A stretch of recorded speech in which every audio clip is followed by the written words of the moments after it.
మెదక్ జిల్లా రామాయంపేట మండలానికి చెందిన రేషన్ కార్డు లబ్ధిదారులు ఆందోళన చెందవద్దని రామాయంపేట మండల తహసీల్దార్ రజనీకుమారి అన్నారు. రామాయంపేట పట్టణంలో నేడు కొత్త రేషన్ కార్డులు పంపిణీ చేయాల్సి ఉండగా ఈ నెల 25కు వాయిదా పడినట్లు ఆమె తెలిపారు. తెలంగాణ రాష్ట్ర ముఖ్యమంత్రి రేవంత్ రెడ్డి ఆదేశాల మేరకు కొత్త రేషన్ కార్డులు పంపిణీ జూలై 25వ తారీఖు నుండి ఆగస్టు 10వ తారీఖు వరకు లబ్ధిదారులకు రేషన్ కార్డులు పంపిణీ చేయనున్నట్లు మెదక్ జిల్లా కలెక్టర్ కార్యాలయంలో జరిగిన సమావేశంలో ఆయన పేర్కొన్నారని ఆమె తెలిపారు.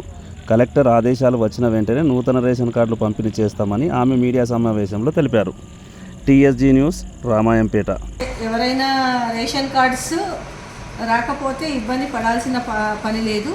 ఇది కంటిన్యూస్ ఆన్లైన్ అప్లికేషన్ ప్రాసెస్ ఉంది.